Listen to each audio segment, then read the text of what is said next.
Hello and welcome to another video. Apologies, it's been 2 weeks without uploading. I've been working on this spreadsheet for a while, so it took me a bit longer than expected. Rich Dad Poor Dad seems to be this sensation. It changes people's lives. People talk about, wow, after I've read it, it's been so amazing, it's been so good, it changed how I see finance, blah, blah, blah. It didn't for me. When I read it, I thought it was interesting, but it didn't give me that, oh my God moment. So I'm trying to now get this oh my God moment by converting the Rich Dad Poor Dad book into a spreadsheet. So what I'm looking at is two people, one being the rich dad, one being the poor dad. Both of them have £106,000 saved up. And the poor dad is obviously all about saving money, accumulating money, keeping it right here. He's going to put that money into the bank and he's going to put £10,000 in from his income into that same bank on a fixed interest rate. And we'll see what happens as it compounds over 10 years. And then you're going to have two rich dads. One rich dad invests into property. So he takes that 106,000, puts it straight into property. And then one version of him keeps reinvesting the profits, keeps refinancing to take the capital gains out, and keeps building that portfolio over the 10-year period. And we'll see where he ends up comparing to the poor dad that just compounds it in the bank, in a savings account.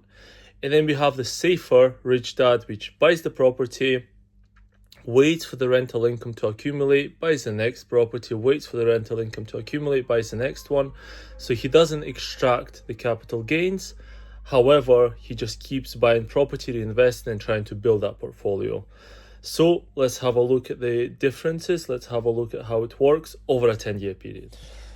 All right, so here is the spreadsheet. I've actually been on holiday in Gran Canaria and I've been putting this together for ages. Just shows how much of a geek I am when it comes to this. But let's zoom in and have a look. So in here, this first section, I can highlight it there, is the poor dad. So as I've said, he's got £106,000 saved up. So what he does is he takes that money, puts it straight into his bank, into a savings account. I have assumed an interest of 2% in the savings account. I know it's a bit higher now, but not too long ago it was 1%, if that. So the savings can be right now between 1 to maybe 4%.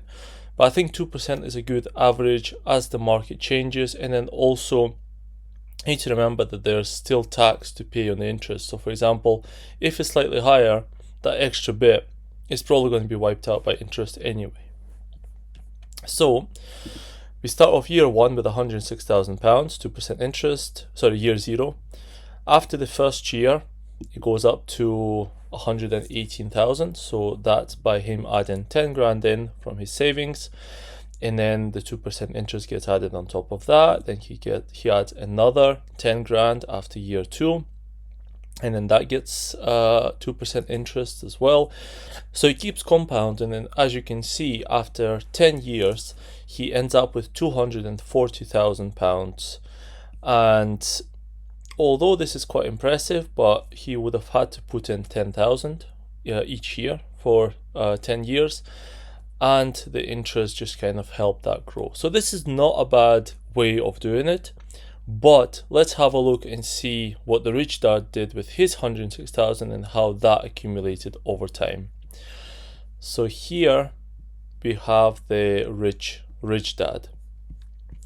What he does is, let's just make this a bit smaller.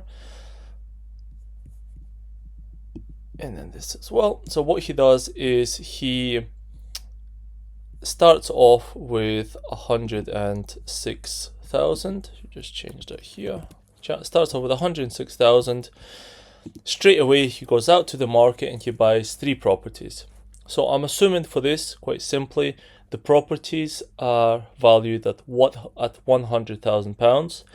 They are in Scotland, so each time he has to pay an 8% tax.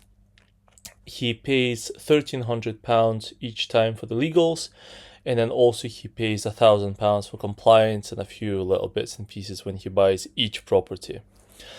So interestingly enough, first year after he buys those 3 properties, he actually goes down in his net worth. So the poor dad is his net worth after year 1 is 118,000, but after year 1 for the rich dad, his net worth is 95,000. 95,000 versus 118,000. So you'd think somebody who's just having the money in the bank is actually richer. But the reason for this drop is because when the rich dad buys the 3 properties, he ends up having to pay the tax, that stupid 8% surcharge. He also has to pay the legal fee. He has to pay a bit for the slight touch-up of paint, etc., that £1,000 in compliance. So that money is almost wasted. You know, that tax, that you don't see it again. You have the 3 properties, but the tax is gone. So your net worth goes down, but you now have 3 good quality assets that give you rental income. So what rich dad does after that is that he builds up the rental cash and then also the capital appreciation keeps going up and up, making him richer. So in the future, if he was to refinance or sell the properties, he can take that out. So after the 3 years, he refinances the whole portfolio, takes out that capital appreciation that's accumulated for the 3 years at 6% per year. I think is a decent average for those types of properties. And he also built up some rental cash. That allows him to then buy another 2 properties. So he's now got an available cash of 81,000 from the capital appreciation rental cash. He buys another 2 properties, pushing his portfolio or investment value up to 554,000. Remember, each time he buys, he uses an interest-only mortgage, and he keeps his portfolio leveraged at 75% loan to value. So from the investments that he has debt of 75% and he owns 25%. So he takes it out, buys another 2 properties, it grows. He now waits 2 years. In those 2 years, he accumulates the rent and he accumulates capital appreciation. Again, refinances the whole portfolio, buys another 2 properties, waits another 2 years, refinances the full portfolio because each time the capital appreciation is more and more as your asset value grows. But now he can buy 4 properties. He waits another 2 years and then buys another 4 properties. So what that means is that by year 10, right here, the poor dad has got his savings account with 240,000 at the 2% interest rate.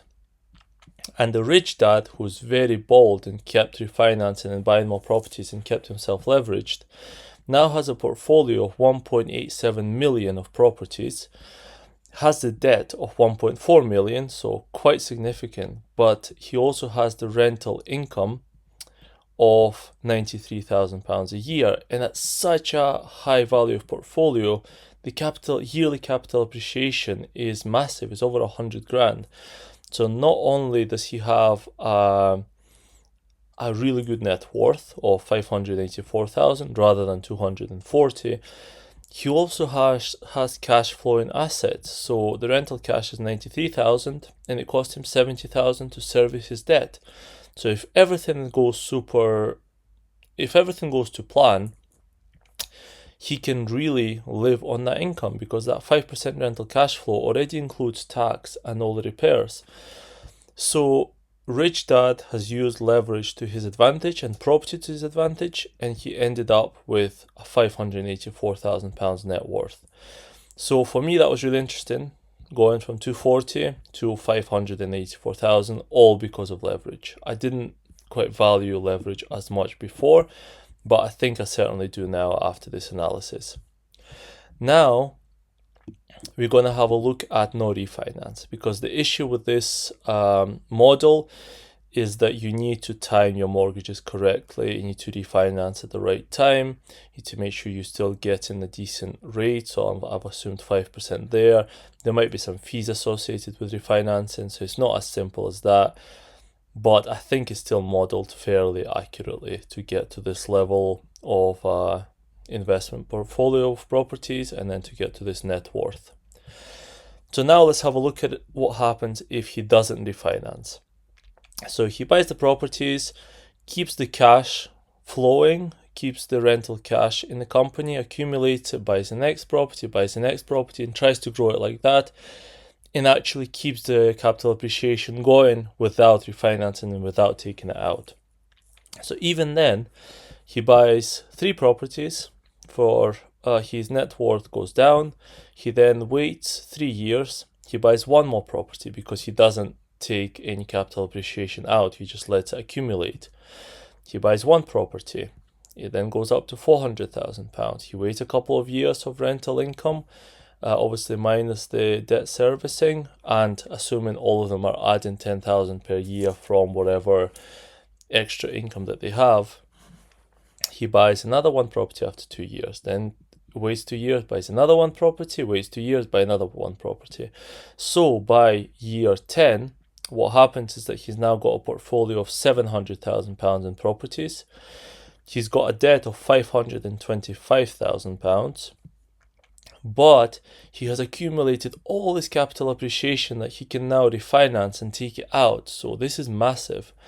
And he's getting cash flow, rental cash of £35,000 with £26,000 to service your debt. And those are all very conservative estimates. So that makes his net worth, which I've calculated by taking his investments, adding his capital appreciation, so that's the total value of his investments, adding in the cash that he's got available for buying any future flats, so what he's got pretty much in the bank, took away the debt that he owes, and then took away the debt servicing for that year. So that's not a perfect calculation, but it gives you an idea. With this situation, he's going to end up with a net worth of £445,000. So as a recap, I hope you've enjoyed this video. The poor dad puts the money in the bank, waits for it to compound slowly with a tiny bit of interest, gets from £160,000 to £240,000 by using that approach. Rich dad goes all in with property investment, makes a net worth of almost £600,000 over the 10 years, and a slightly less risky or more risk averse rich dad does the same without refinancing, and he ends up with a net worth of £445,000. So you can see the power of leverage, power of property. Bear in mind, the poor dad keeps the money in the bank and is stress-free.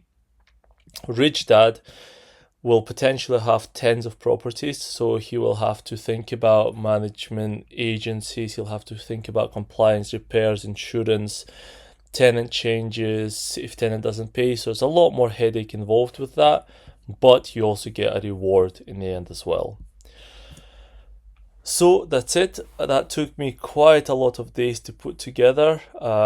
I hope you agree with a lot of my assumptions for this spreadsheet, but that just gives you an example of rich dad, poor dad in reality. I hope you've enjoyed the video, and I can't wait to see you again in the next one.